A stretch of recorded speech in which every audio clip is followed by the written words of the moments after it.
Bismillahirrahmanirrahim. Assalamualaikum warahmatullahi wabarakatuh. Alhamdulillahilladzi arsala rasulahu bil huda wa dinil haqq liyudhhirahu 'alad dini kullihi wa kafa billahi syahida. Asyhadu an la ilaha illallah wahdahu la syarikalah wa asyhadu anna Muhammadan abduhu wa rasuluhu la nabiyya ba'da. Allahumma salli wa sallim ala Muhammad wa ala alihi wa sahbihi ajmain, amma ba'du. Bapak-bapak yang dirahmati oleh Allah Subhanahu wa taala, alhamdulillah pada malam hari ini kita dipertemukan kembali dalam kajian tematik kita. Dan malam hari ini kita akan bahas tentang Isra dan Mi'raj, menembus penjuru langit dan bumi. Tadi pagi dan sampai menjelang maghrib tadi kita berada pada tanggal 27 Rajab, dan malam hari ini kita udah masuk pada tanggal 28 Rajab. Kita akan bahas tentang Isra dan Mi'raj karena sejarah telah mencatat bahwa Isra dan Mi'raj itu terjadi pada bulan Rajab. Allah Subhanahu wa taala menyatakan dalam Al-Qur'an, menceritakan tentang peristiwa Isra dan Mi'raj dalam surat Al-Isra, atau suratnya disebut surat Bani Israel, ya. Jadi disebutnya surat Al-Isra atau disebut surat Bani Israel. Ya. Ayat 1 Allah menyatakan Subhanalladzi.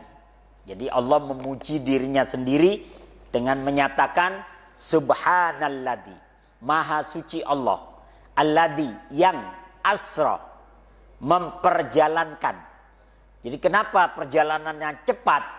Karena dari sisi kalimatnya saja Allah menggunakan kalimat asra, lebih cepat. Ya. Kalau berjalan tuh saro, ya, saro yasri. Tapi ini asra, lebih cepat lagi. Fadlun itu keutamaan. Tapi kalau afdol itu lebih utama. Kabir itu besar. Tapi kalau akbar itu lebih besar. Ya. Shagir itu kecil. Tapi kalau asghar itu lebih kecil. Maka Allah menggunakan bahasa asra, lebih. Makanya perjalanannya cepat. Kenapa? Dari sisi kalimat saja sudah lebih cepat. Ya. Perjalanannya. Subhanalladzi asra bi 'abdihi lailan minal masjidil haram ilal masjidil aqsa alladzi barakna haulahu linuriyahu min ayatina innahu huwas samiul basir. Allah menyatakan subhanalladzi, maha suci Allah, memuji dirinya sendiri. Makanya kalimat subhanallah kemudian oleh sebagian orang digunakan untuk memuji sesuatu. Ketika melihat sesuatu yang indah, kadang orang mengucapkan subhanallah, gitu ya. Padahal yang lebih tepat sebenarnya masya Allah. Tapi kemudian subhanallah ini digunakan. Kayak di India, di Pakistan, untuk memuji sesuatu itu dengan menyebut subhanallah. Kenapa? Diambil dari surat Al-Isra ini. Karena Allah sendiri memuji dirinya sendiri dengan menyatakan subhana alladzi, ya, maha suci Allah yang telah memperjalankan hambanya. Jadi pujian, ya, terhadap sesuatu yang hebat, sesuatu yang dahsyat. Maka Allah menggunakan kalimat subhana alladzi, ya.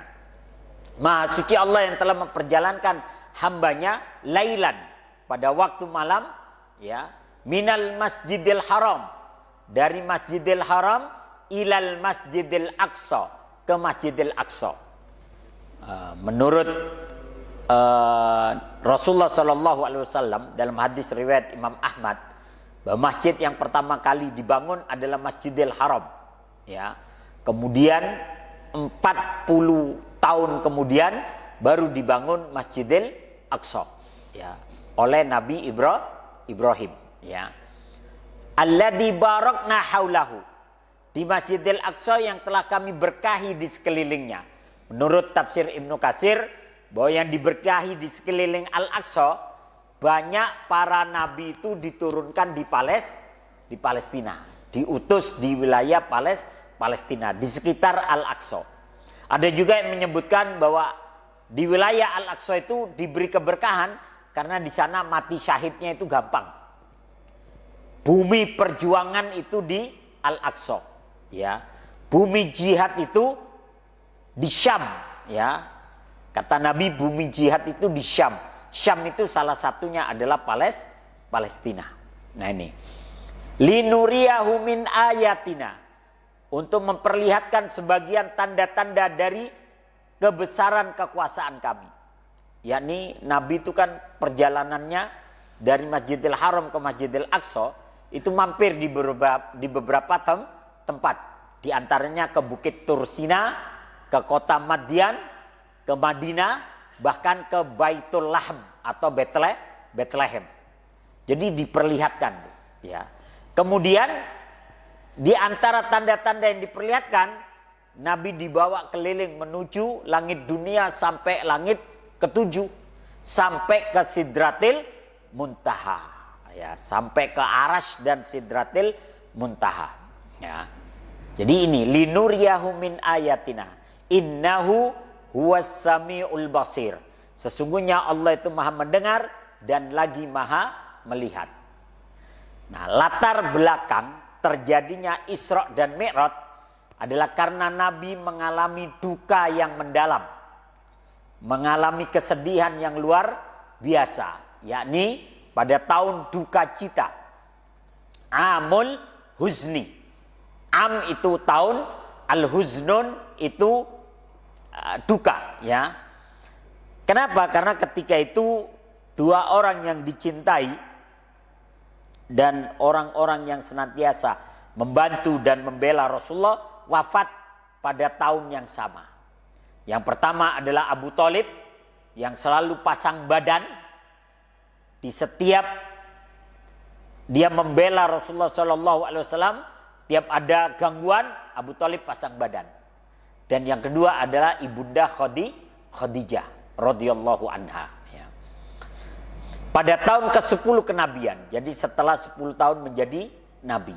Dan itu setelah Rasulullah pulang dari setelah pulang dari pemboikotan di lembah Syi'ib. Jadi orang-orang Islam itu pernah diusir dari Mekah. Diusir dari Mekah, kira-kira dari Mekah itu sekitar 3 atau 4 kiloan lah. Di situ ada lembah Syi'ib miliknya Abu Thalib.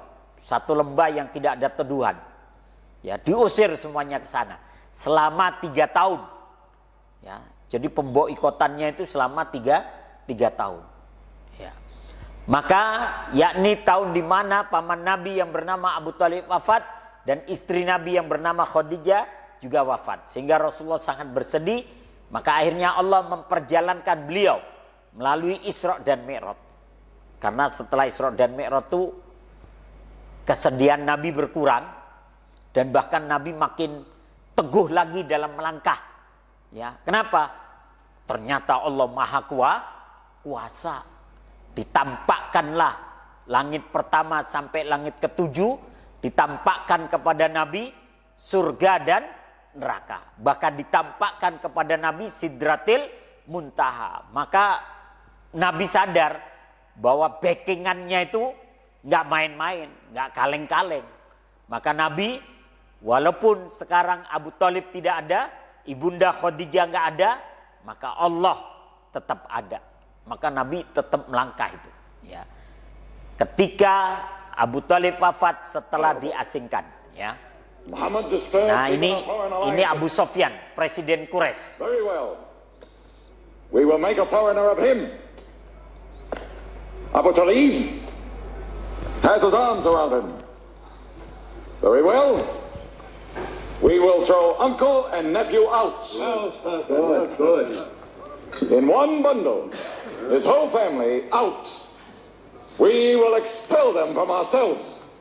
No merchant may trade with them. No land remain to them. No roof shelter them. No baker bake for them. No woman marry them. Until they renounce, they can't.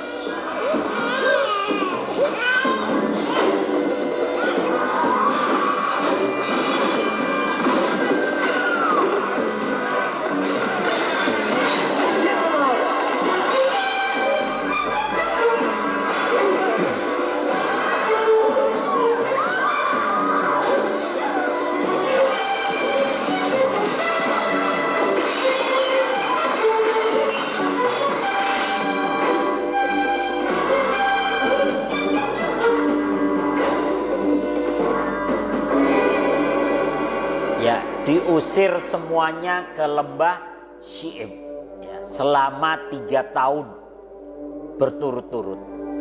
Tidak sedikit yang meninggal dunia ya. Tidak boleh ada yang membantu ya. Tidak boleh ada yang mengirim bahan makanan ya. Kalau malam dingin, belum lagi badai pasir ya. Pokoknya banyak yang dihadapi.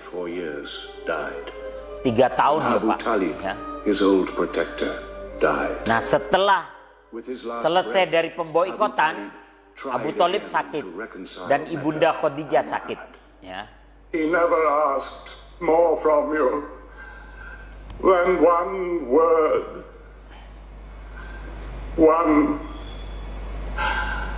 One God. If it were only a question of one word, we would have given him 10 words.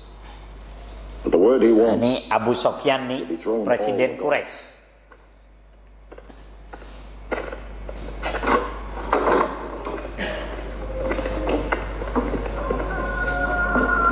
Sayang Abu Thalib ini wafat dalam keadaan belum beriman kepada Rasulullah Shallallahu Alaihi Wasallam.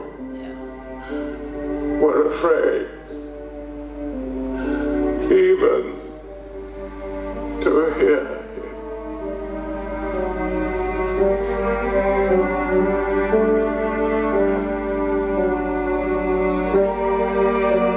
Ya, atas wafatnya Abu Thalib ini, Nabi sedih. Kalau bahasa kita menangis Nabi. Kemudian turun ayat innaka lan tahdi man ahbabta walakinallaha yahdi man yasha ya. Ya, jadi turun ayat mengingatkan Nabi, innaka lan tahdi man ahbabta. Engkau tidak bisa memberikan hidayah bahkan kepada orang yang paling kau cintai wahai Muhammad. Walakinallaha yahdi man yasha. Tapi Allah lah yang akan memberikan hidayah kepada siapa saja yang dikehendaki. Itu pamannya lah Pak yang membela. Walaupun ada riwayat yang pernah saya baca, ada riwayat yang menyatakan bahwa Nabi itu sebelum Abu Thalib wafat, Nabi itu sempat mengatakan, ya ammi, qul la ilaha illallah, ahujju biha indallah. Ya, wahai paman, ucapkan la ilaha illallah, supaya dengan itu saya akan bersaksi di hadapan Allah nanti. Nah dalam riwayat itu disebutkan Abu Thalib itu mengucapkan la ilaha illallah. Ya. Kemudian datang tuh rombongannya Abu Jahal, rombongannya Abu Lahab, rombongannya Abu Sofyan. Dikasih tahu bahwa Abu Thalib sudah mengucapkan la ilaha illallah. Maka Abu Jahal, Abu Lahab dan Abu Sofyan mengatakan, kau mau mengikuti agamanya para budak, kau mau mengikuti agamanya orang-orang miskin, kau mau mengikuti agamanya orang-orang rendahan, kau wah ditekan itu psikisnya. Akhirnya Abu Thalib mengatakan, an-nar ahwanu minal ar. An-nar ahwanu minal ar. Buat saya neraka itu lebih ringan daripada aib di dunia. Ya, jadi buat saya neraka itu lebih ringan daripada saya terhina. Maka ucapan itulah yang menurut sebagian para ulama bahwa Abu Thalib keluar lagi dari ucapan la ilaha illallah. Sehingga begitu dia wafat dan Nabi tahu, Nabi mengatakan kepada Ali, wahai Ali, mandikan ayahmu, kafankan dan kuburkan. Jadi tidak ada kata-kata sholatkan.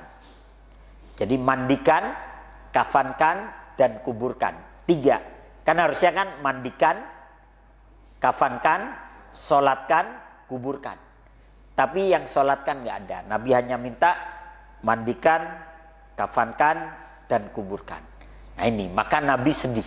Sebulan kemudian Ibunda Khadijah pun wafat. Ya, karena memang pemboikotan di lembah Syi'ib itu Pak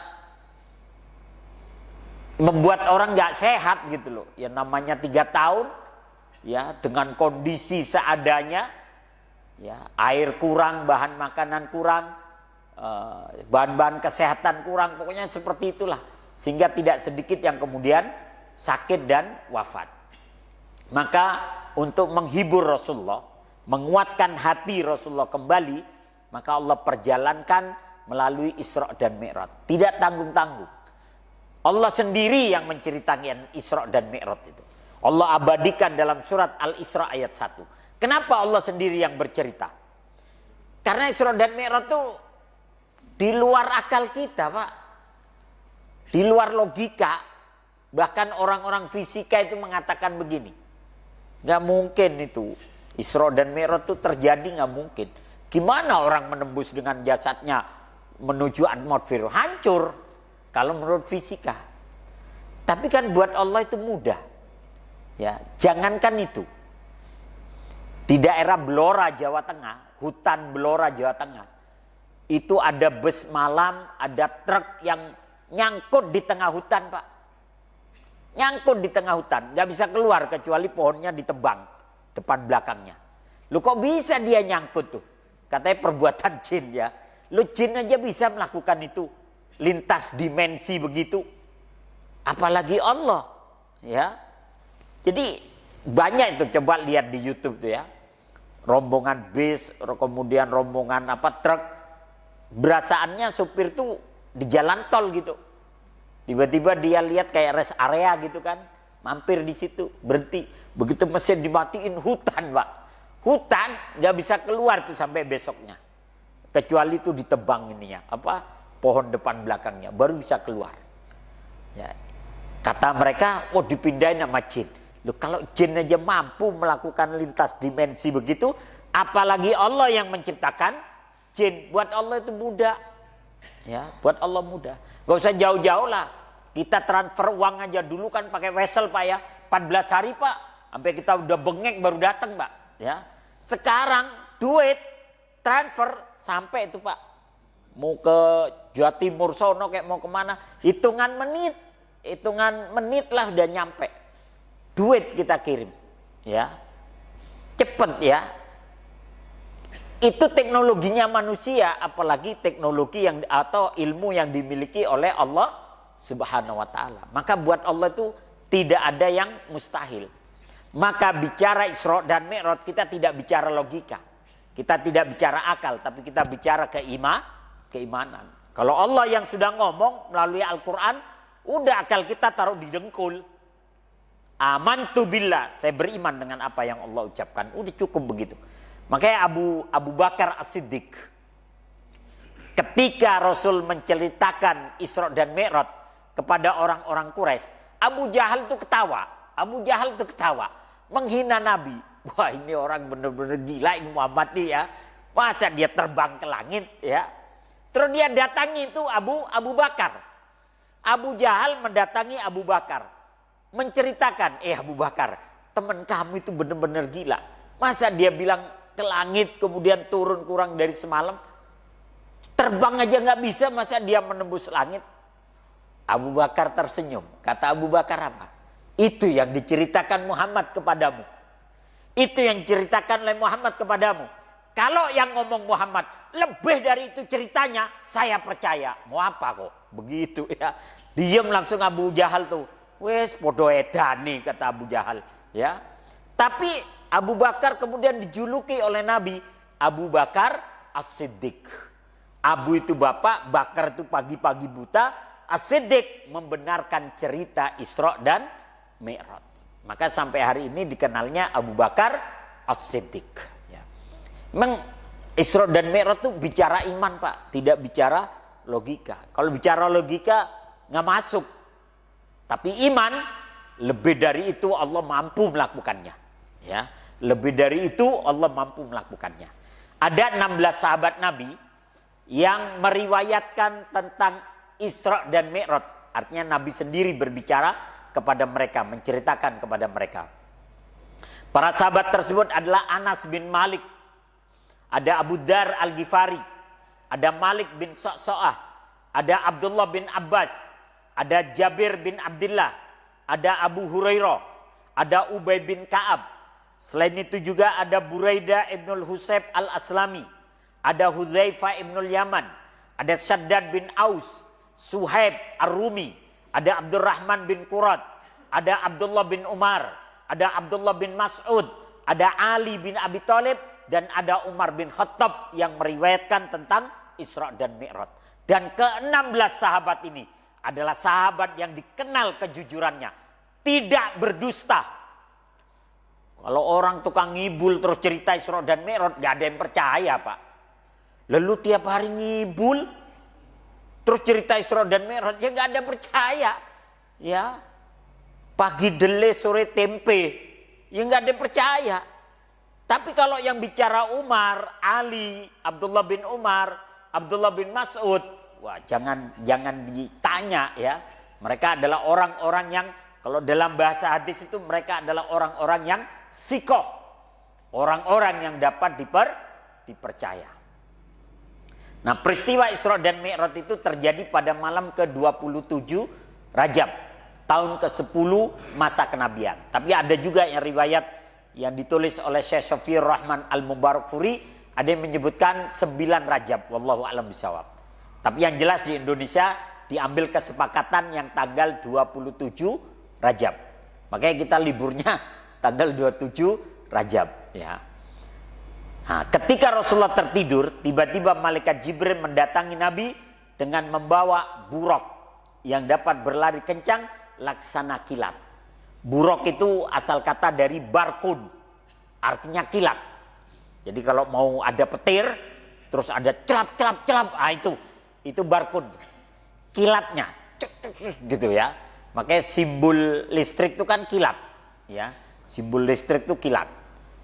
Nggak ada suaranya, tapi setrumnya ada, gitu ya. Nggak ada suaranya, setrumnya ada. Tapi kalau petir setelah kilat mesti kedengaran suaranya. Nah ini buraq.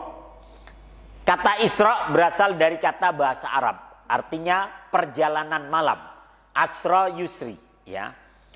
Menurut istilah, Isra adalah perjalanan Nabi Muhammad pada suatu malam dari Masjidil Haram di Mekah menuju Masjidil Aqsa atau yang disebut Baitul Maqdis yang ada di Palestina, ya.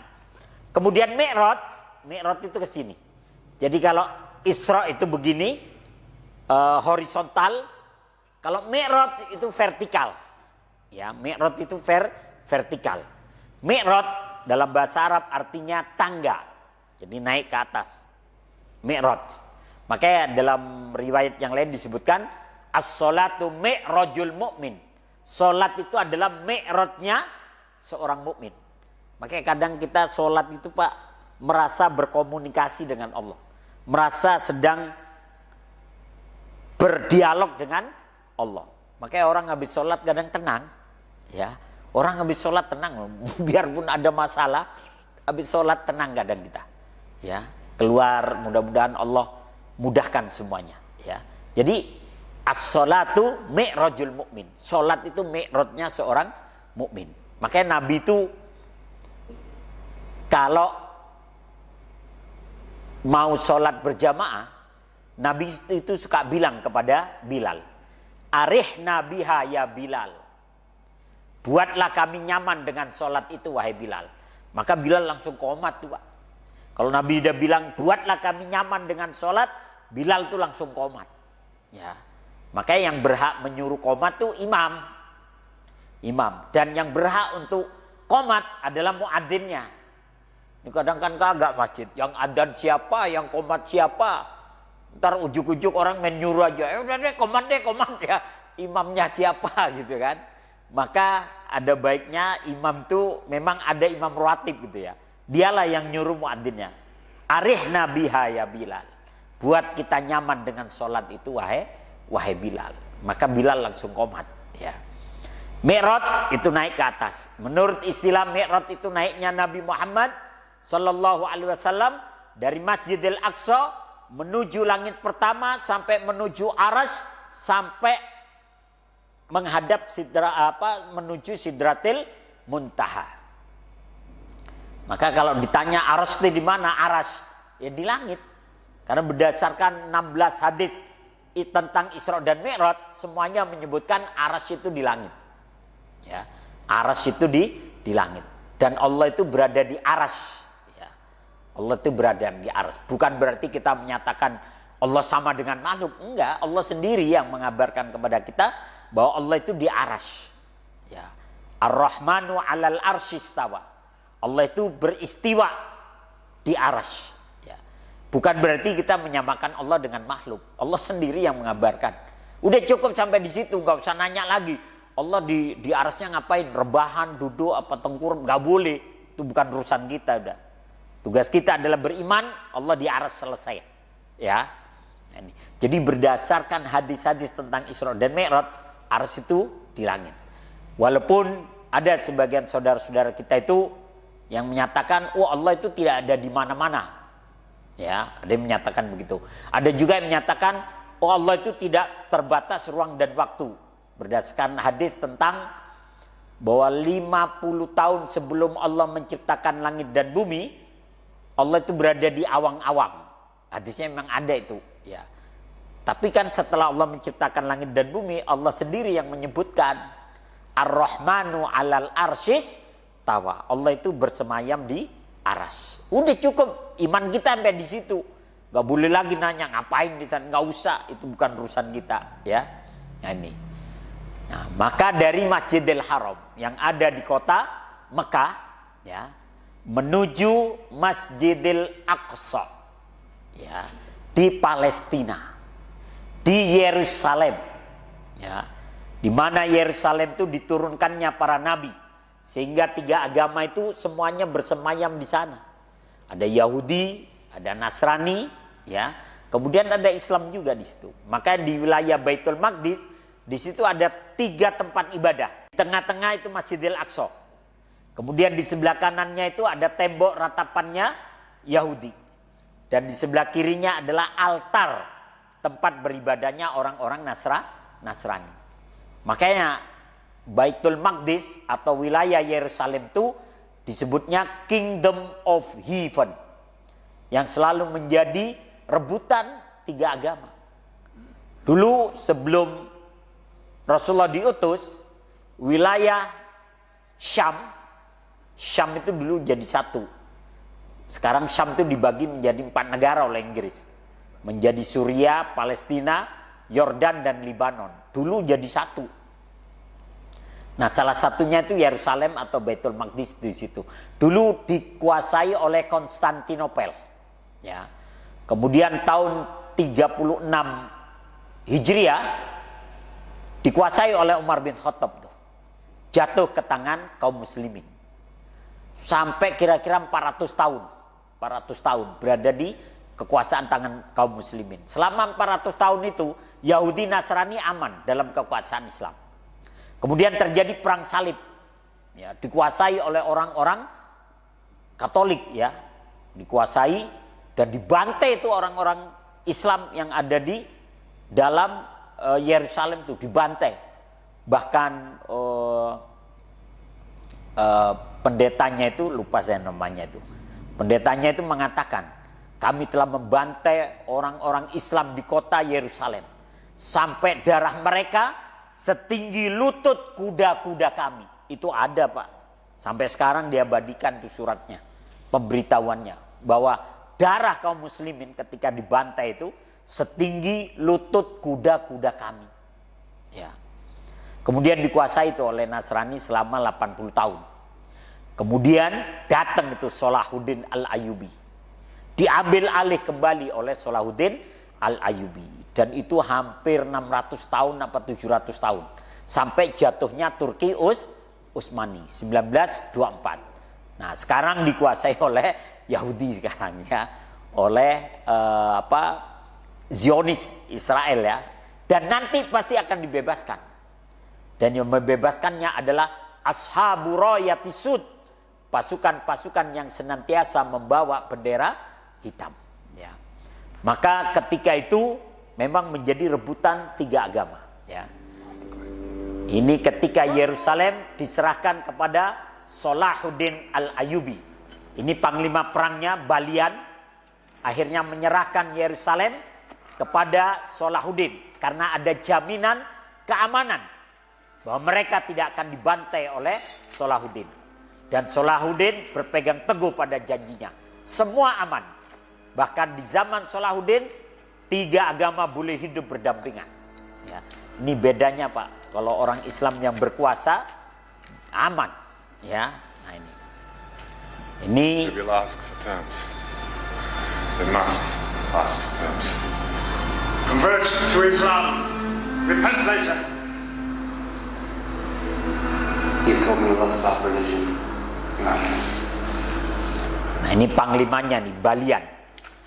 Ini diambil dari film Kingdom of Heaven. Dan Hollywood di sini jujur Pak, ya bahwa Salahuddin ini benar-benar menang dan menepati janjinya. Ya.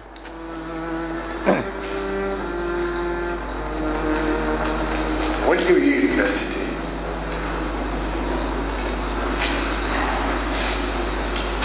before I lose it, I will burn it to the ground.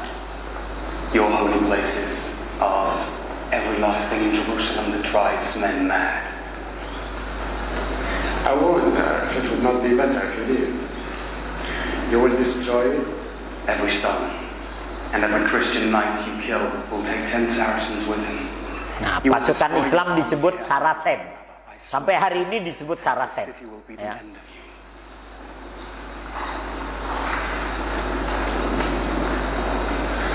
Your city is full of women and children. If my army will die, so will your city.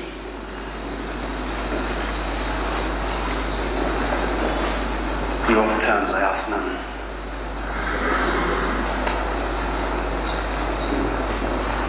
I will give every soul safe conduct to Christian lands. Every soul. The women, the children, the old, and all your knights and soldiers, and your queen.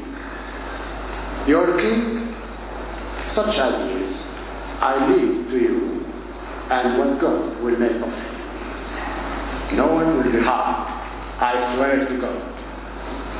The Christians butchered every Muslim within the walls when they took this city. I am not those men. I am Salahuddin. Salahuddin.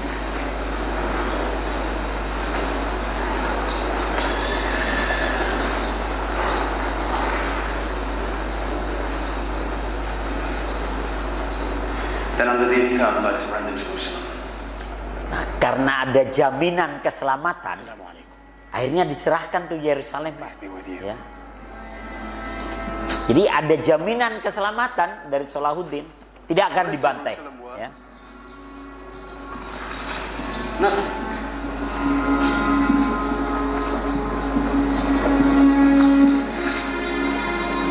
Everything. Ya. Dan kan panglima perangnya Balian itu sempat bertanya, kenapa engkau tidak membantai kami? Padahal dulu ketika kami merebut kota ini kami membantai kalian. Kata Salahuddin, saya bukan orang yang seperti itu. Ya. Saya Salahuddin. Ya. Makanya Salahuddin itu Pak, namanya tetap dikenang oleh raja-raja dulu itu. Ya. seorang kesatria yang luar biasa. Dan ketika Salahuddin itu meninggal dunia, dia kan raja panglima perang juga. Ketika dia meninggal dunia, dia nggak punya duit loh buat beli kafannya itu, Pak. Akhirnya jenderal-jenderalnya itu patungan. Itu pemimpin tertinggi loh, Pak. Duit nggak punya. Ya. Tuh, kalau sekarang jenderal jangan ditanya, Pak ya. Tapi Salahuddin subhanallah, akhirnya patungan itu untuk membeli kafan buat Salahuddin. Yaitulah Salahuddin ya. Jadi Yerusalem itu memang kingdom of heaven ya, menjadi rebutan 3 agama. Nah, ini Masjidil Aqsa. Nah, di Masjidil Aqsa ini, nah yang kuning ini disebut Baitul Maqdis ya, rumah yang disucikan. Nah, di sini Al-Aqsa nih yang di sini. Al-Aqsa yang di sini. Nah, di sini tembok ratapan. Yang di sini altar tempat ibadahnya orang Nasrani. Nah, di sini masjid yang dibangun pada masa Bani Umayyah. Ini disebut Masjid Qubbatus Shahra. Ya, masjid yang kubahnya berwarna kuning emas. Tapi seringkali ini yang disebut Al-Aqsa. Padahal bukan ini, bukan. Ya. Nah, di Masjid Qubbatus Shahra ini katanya Dome of the Rock, ada batu melayang gitu. Batu yang dulunya pas Nabi mau naik ke atas, dia mau ikut. Wallahu a'lam bishawab. Bang sih kalau saya lihat di YouTube angle-nya kali ya, diambil angle kayak terbang gitu. Sebenarnya nggak terbang. Ya tetap nempel tanah, cuman angle-nya itu kayak terbang. Nah ini, wallahu a'lam bishawab. Maka yang seringkali disebutkan ini yang Al-Aqsa, padahal bukan. Al-Aqsa di sini. Nah, Al-Aqsa inilah yang ingin dihancurkan. Karena orang-orang Zionis meyakini bahwa di bawah reruntuhan Al-Aqsa itu ada Solomon's Temple, ada candinya Nabi Sulaiman. Dan kalau itu mau dimunculkan, ya Al-Aqsa-nya harus dirobohkan gitu. Wallahu a'lam bishawab. Ya, tapi sekarang sih kalau menurut informasinya itu di bawah Al-Aqsa itu sudah dibangun, Pak. Sudah dibangun bangunan untuk orang-orang Yahudi. Ya, ada perpustakaannya juga, ada macam-macam lah. Wallahu a'lam bishawab. Ya. Nah, wilayah Yerusalem atau Nabi menyebutnya Ilya itu nanti pasti akan dibebaskan, dimerdekakan kata Nabi. Kata Nabi, yakhruju minal Khurasan ashabu rayatisud. Nanti akan keluar dari Khurasan pasukan-pasukan yang senantiasa membawa bendera hitam. Ya, Khurasan itu sekarang ya menjadi wilayahnya Afghanistan. Khurasan itu. Apakah Taliban? Wallahu alam. Karena Taliban benderanya juga hitam. Di Suriah itu juga ada Jihadul Ummah, benderanya hitam. Ada Jabhatun Nusra, benderanya hitam. Terus asosiasi yang sekarang berkuasa itu Suriah, yang sekarang berkuasa Ahmad Al-Sara, itu juga benderanya hitam. ISIS benderanya hitam. Ya. Jadi banyak di sana para pejuang tuh yang membawa benderanya hitam. Nah, di sini HTI benderanya hitam, Pak. HTI ya, ada tulisan la ilaha illallah. Slang juga benderanya hitam, Pak ya, slangnya. Tapi kayaknya yang ini enggak ya. Jadi subhanallah, ashabu rayatisud. Kata Nabi, yakhruju minal Khurasan, keluar dari Khurasan nanti pasukan-pasukan yang membawa bendera hitam. Mereka adalah pasukan yang tidak pernah dikalahkan dan tidak pernah terkalahkan. Dan akan terus begitu sampai mereka akan menancapkan bendera kemenangan fi Ilya, di wilayah Ilya. Mana Ilya? Yerusalem. Ya, Yerusalem. Artinya apa? Memang perjuangan saudara-saudara kita di sana memang masih panjang, ya. Tapi harus tetap berjuang, ya. Maka kata Nabi menyatakan utitu bil buraq wa huwa dabbatun abyad tawilun fauqal himar wa dunal bagal, ya. Kata Nabi, didatangkan kepadaku buraq, seekor binatang putih yang seperti kuda. Jadi Nabi menyebutnya binatang putih seperti kuda, lebih tinggi dari keledai dan lebih rendah dari bigol. Jadi bigol itu peranakan antara kuda dan keledai. Jadi orang Arab itu kadang kudanya dikawinkan sama keledainya.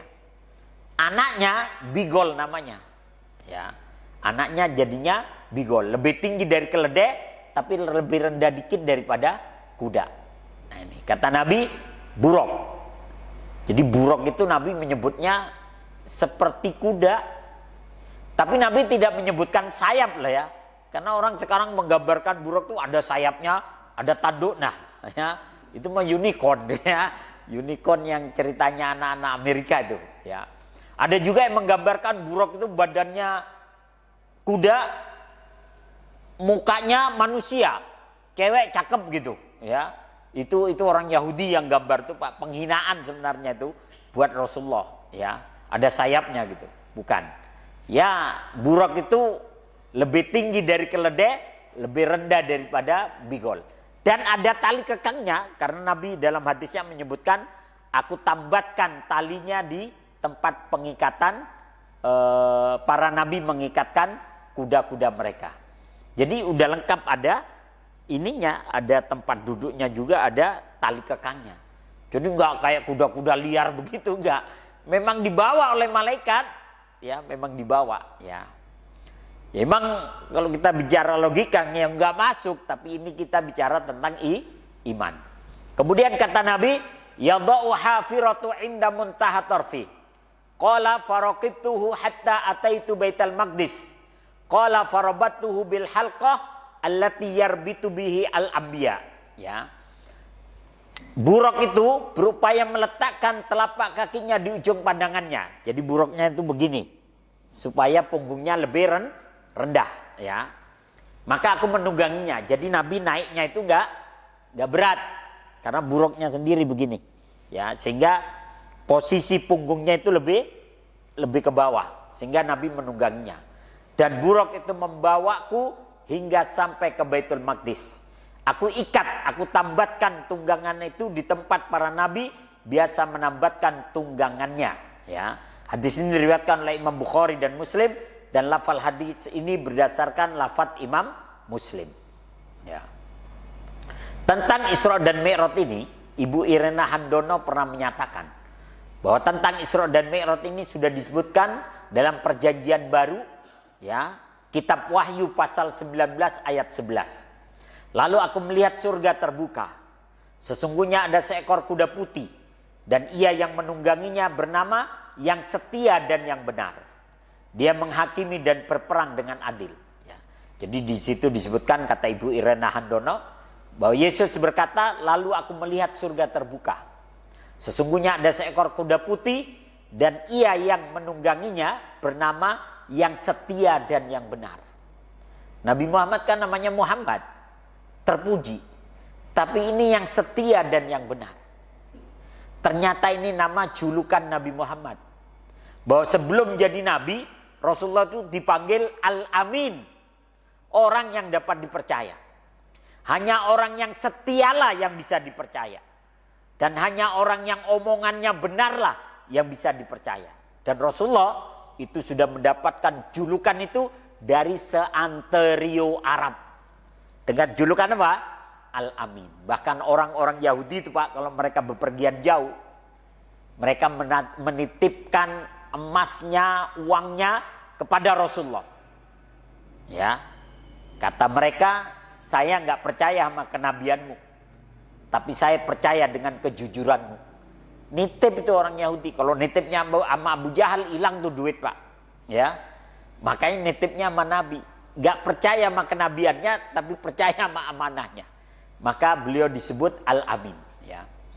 Peristiwa Isra dan Mi'raj terjadi dengan jasmani dan rohani, bukan melalui mimpi tidur. Bagi orang beriman, peristiwa yang dialami oleh Rasulullah dalam keadaan sadar dan terjaga ini menjadikan keimanan makin kuat. Ya. Dalam perjalanan ke Masjidil Aqsa, Rasulullah mampir di 5 tempat. Ya, pertama mampir di Yasrib, kemudian disebut Madinah. Makanya ketika Nabi hijrah ke Madinah, Nabi itu setelah membangun masjid, membangun ukhuwah, Nabi bangun pasar, membangun pertanian dan perairan. Dan Nabi menetapkan ini pasar hewan, ini pasar buah, ini pasar ini tempat perkebunan, ini tempat pengairan. Itu orang Madinah heran. kok Muhammad tahu? Lo Google Map-nya udah diajari sama malaikat Jibril. Ketika Isra dan Mi'raj dikasih tahu loh, ini loh Mekah. Apa ini Madinah? Dikasih tahu dah. Jadi Nabi itu Google Map-nya udah di sini tentang Madinah. Ya. Kemudian mampir di kota Madian. Ya. Kemudian mampir pula di Bukit Tursina. Kemudian mampir di Baitul Laham, tempat kelahirannya Nabi Isa. Kemudian mampir di mampir ke Palestina, yakni di Masjidil Aqsa. Di langit pertama, ketika Nabi naik, di langit pertama bertemu dengan Nabi Adam dan mengucapkan salam. Nabi Adam bertanya, "Man anta? Siapa kamu?" "Ana Muhammad." Maka Nabi Adam mengatakan, "Nabiun soleh, ya, min abdin soleh." Nabi yang soleh, keturunan dari hamba yang soleh. Ya. Di langit kedua ketemu dengan Nabi Yahya dan Nabi Isa. Ya. Kemudian di langit ketiga bertemu dengan Nabi Yusuf. Rasulullah memberikan komentar, ketampanan Yusuf itu, ya, 2/3 penduduk dunia yang tampan, ketampanannya ngumpul di Yusuf. 2/3 penduduk dunia gantengnya ngumpul di Yusuf.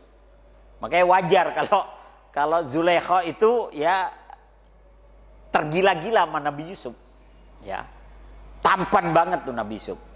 Bapak-bapak belum pernah lihat Nabi Yusuf kan? Tuh. Tapi kemudian menjadi 5 waktu. Kemudian Allah menyatakan, "Wahai Muhammad, itu hanya 5 kali sholat sehari semalam. Setiap kali sholat aku lipat gandakan pahalanya menjadi 10," kata Allah. Maka perkara itu setara dengan 50 kali sholat. Jadi sekali kita sholat, pahalanya dilipat gandakan 10 kali lipat, Pak. Jadi sekali kita sholat maghrib itu seperti sholat 10 kali, Pak. Kita sholat isya seperti 10 kali. Maka sehari semalam itu setara dengan 50 kali. Ya. Subhanallah, kurang sayang apa Allah kepada kita? Masih kita nggak sholat. Ya, naudzubillahi min dzalik. Kalau 50 beneran, Pak, nggak kerja kita, Pak. Nggak kerja kalau bener 50 waktu, nggak kerja gitu. Ya. Habis kita waktu buat sholat aja. Tapi Allah sayang sama kita. Dibikin 5 kali, tapi setara dengan 50 waktu. Ya, mudah-mudahan Allah mudahkan kita dan anak cucu kita untuk bisa menegakkan sholat. Itu aja yang dapat kami sampaikan. Mudah-mudahan manfaat. Mari kita tutup dengan hamdalah dan doa kafaratul majlis. Alhamdulillahirabbil alamin. Subhanakallahumma wa bihamdika asyhadu an la ilaha illa anta astaghfiruka wa atubu ilaik. Assalamualaikum warahmatullahi wabarakatuh. Muadzin tafadhal, muadzin.